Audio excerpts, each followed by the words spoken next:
Bonjour à tous, soyez les bienvenus dans ce journal. Nous sommes le mercredi 8 juin, voici les titres. Argenteuil se dote d'un conseil économique composé d'entreprises locales et d'acteurs institutionnels.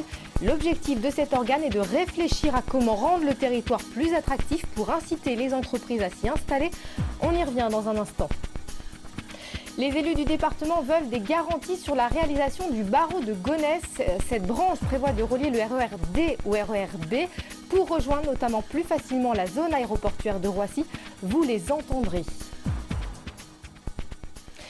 Le maire de droite d'Argenteuil, Georges Motron, avait annoncé sa création il y a quelques mois. Le conseil économique de la ville a officiellement été installé mardi.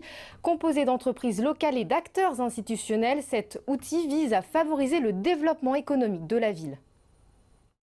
Sur scène, des patrons de PME côtoient des directeurs de grands groupes industriels comme Dassault Aviation.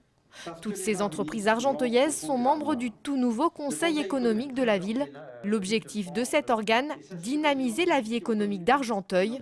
La présidence de cette nouvelle structure a été confiée à Alain Léquine, ancien adjoint socialiste de la ville et ancien président du comité d'expansion économique du Val d'Oise sous la majorité socialiste. Aujourd'hui, Argenteuil est dans une situation de rupture un petit peu avec l'ensemble des territoires environnants. Les acteurs économiques ne regardaient plus ce territoire.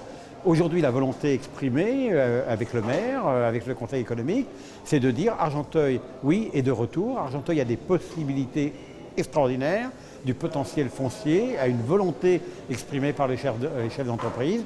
Donc nous voulons reconquérir cet espace et ce temps perdu. Aux côtés des 10 entreprises siègent également des représentants des diverses institutions, l'État, la région, le département et la municipalité. Tous vont se réunir régulièrement pour réfléchir ensemble à comment rendre la 3e ville d'Île-de-France plus attractive pour capter de nouveaux investisseurs. Et du côté des entrepreneurs locaux, l'attente est grande. L'attractivité, quand on passe à travers des coins qui ont l'air complètement en friche et qui ça véhicule pas une très bonne image, on a du mal à faire venir nos clients.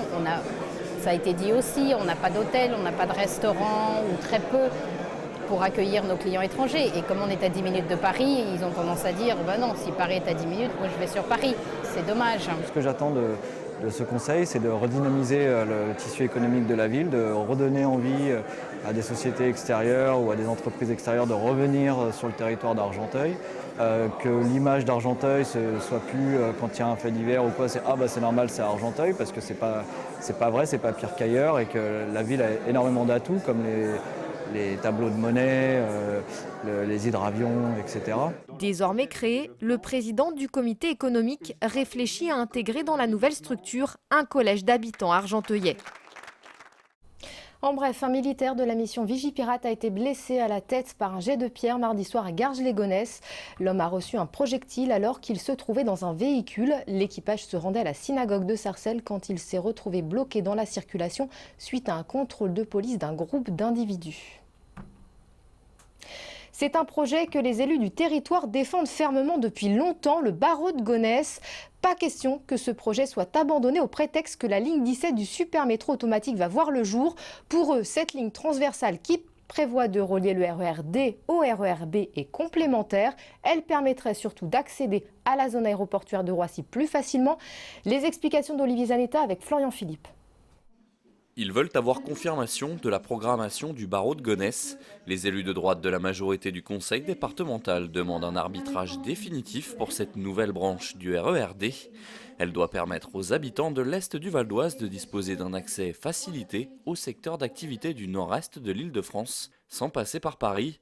Le projet consiste à relier la gare RER-D de Villiers-le-Bel-Gonesse-Arnouville et la gare RER-B du parc des expositions de Villepinte. Pour nous, le barreau de Gonesse est une nécessité, car je ne pense pas que le triangle de Gonesse, qui recoupera Europa City, mais au-delà de Europa City, d'autres activités, puisqu'il comprend 280 hectares, puisse être desservi uniquement par la ligne 17.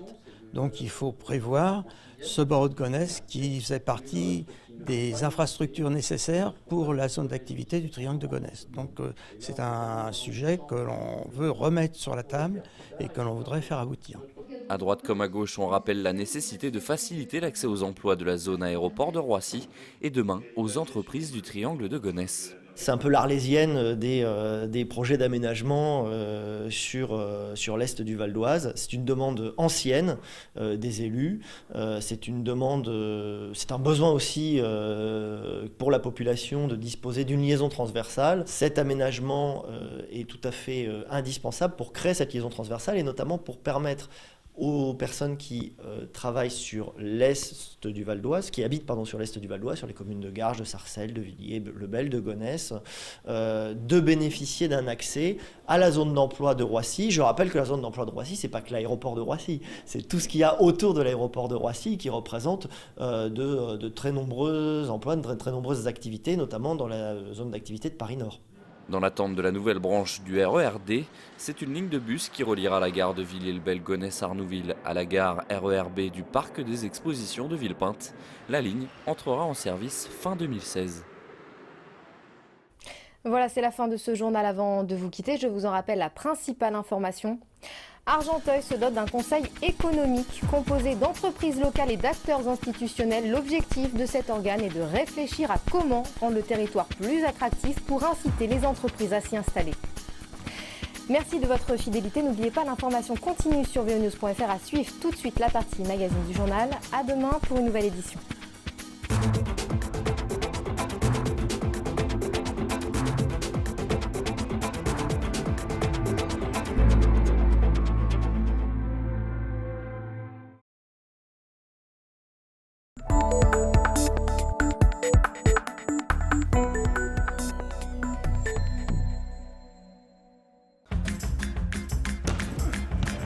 Amateurs de sensations fortes, voici la nouvelle attraction du Go-Park de Pontoise, le foot en bulle. Comme au foot, il faut marquer des buts, mais pas que.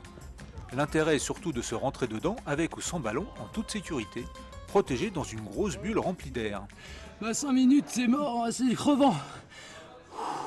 Très physique, mais c'est très sympa. C'est très bien. Le foot en bulle est l'une des nombreuses attractions du Go-Park. Créé en 2010 à Pontoise, ce complexe de jeux indoor accueille sur 10 000 m² des terrains de foot en salle, un baby-foot humain, un rodéo mécanique, des combats de sumo gonflables et bien sûr du paintball, l'activité principale du site. Ouvert à tous, le Go-Park est avant tout un lieu festif. Anniversaire ou enterrement de vie de célibataire, on y vient avant tout pour passer un bon moment. Super journée, super parc, voilà. On s'amuse bien, c'est cardio, c'est physique, voilà. À conseiller. Les gens ils viennent chercher du divertissement complètement, ils viennent ici pour passer un bon moment et faire des activités qui sortent un petit peu de l'ordinaire. C'est vrai qu'on a certains centres sportifs qui en font du karting ou du laser game, etc. Ces activités qui sont déjà pas mal connues depuis quelques années. Nous on a l'avantage de proposer des activités comme le foot en bulle qui est tout nouveau et qui plaisent énormément au public puisque les gens ont l'impression d'organiser un événement complètement unique. Des événements uniques, c'est ce que viennent aussi chercher les entreprises. Aujourd'hui, ce sont les employés d'une société de Cergy qui vont s'affronter au paintball, un jeu où l'on se tire dessus à coups de billes de peinture. Pas un seul ne survivra. La partie commence, plusieurs scénarios sont possibles. Aujourd'hui, pour cette entreprise, c'est le plus classique, l'élimination. Pendant 1 heure, les jaunes, les gris et les bleus se tirent dessus sur un terrain de 3000 m².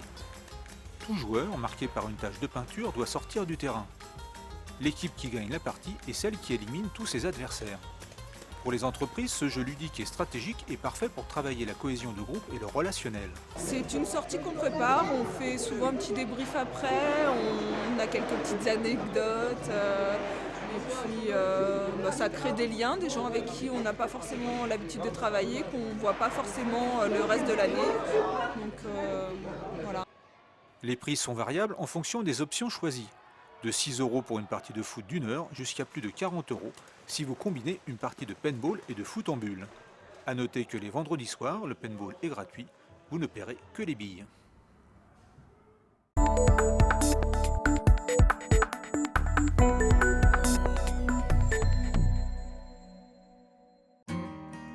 La ville de Nîmes est surtout connue pour son château du XVIIIe siècle. Mais ce qu'on sait moins, c'est que les anciennes écuries du domaine abritent des collections originales, celles du musée départemental des sapeurs-pompiers du Val d'Oise. Dans un vaste hall de 1200 m², des camions, des uniformes, des jouets, tout un univers consacré à l'histoire des soldats du feu. Alors, le musée des sapeurs-pompiers du Val d'Oise, c'est une histoire qui a 40 ans, qui est née de quelques passionnés qui ont voulu garder une trace un peu de cette passion et qui ont imaginé ce musée à partir du matériel qui était tout simplement mis à la réforme et dont le service se séparait malencontreusement, voilà, parce qu'il faut bien remplacer le matériel dans le temps. Et donc ces passionnés ont tenu à rassembler ces pièces au fur et à mesure du temps. Et donc le musée est né environ une quarantaine d'années jusqu'à devenir ce qu'il est aujourd'hui, c'est-à-dire un véritable musée présentable au public. Des premières voitures à bras du XVIIIe siècle aux camions des années 60, en passant par des reconstitutions d'anciens postes de secours, c'est plus d'un siècle d'évolution des moyens d'intervention qui est présenté. Les célèbres camions rouges et leurs fameuses échelles y occupent une part importante, mais le musée possède aussi quelques objets originaux, comme cette petite voiture verte. Créée dans les années 30, elle appartenait à la famille Rothschild. À l'origine véhicule de chasse, elle sera offerte aux pompiers de Montmagny. Si cette voiture est verte, ce n'est pas par hasard. Il faut savoir que les premiers véhicules d'incendie sont traditionnellement peints en vert avant qu'ils deviennent rouges. Pour plusieurs raisons, ils vont devenir rouges. La première, c'est qu'ils sont beaucoup plus visibles dans la rue, dans la ville. Donc pour des raisons de sécurité et pour des raisons de rapidité de secours, ils vont devenir rouges. Une autre explication, c'est aussi l'influence des matériels anglo-saxons, anglais et américains, qui fabriquaient énormément de matériel et qui, eux, traditionnellement, étaient rouges depuis le début de leur histoire. Donc petit à petit, le rouge va s'imposer et va prendre la place du vert. Autre curiosité du musée, cette réplique de camion de pompiers à échelle réduite, destinée à des enfants. Il était complètement fonctionnel puisqu'il avait un vrai moteur de Solex qui permettait de rouler, une vraie citerne incendie et une vraie pompe à l'intérieur, à tel point que le fabricant, quand il l'a livré au magasin, l'a livré avec une boîte d'allumettes et un bidon d'essence, comme ça l'enfant pouvait allumer le feu et l'éteindre en même temps. À côté des véhicules, le musée propose une importante collection de casques et d'uniformes, ainsi qu'une collection de jouets. Plus de 800 y sont exposés, des jeux, des jouets, des figurines et bien sûr des modèles réduits. Parmi notre collection de jouets, nous avons aussi tout un ensemble d'Inky Toys qui sont arrivés par des dons, donc qui sont parmi les stars, on va dire, des jouets collectionnés par les amateurs de jouets pompiers. Donc on a tout un ensemble ici assez bien représenté. Le musée est ouvert l'après-midi du mercredi au dimanche de 13h30 à 17h30 pour les visites individuelles et toute l'année pour les groupes sur rendez-vous.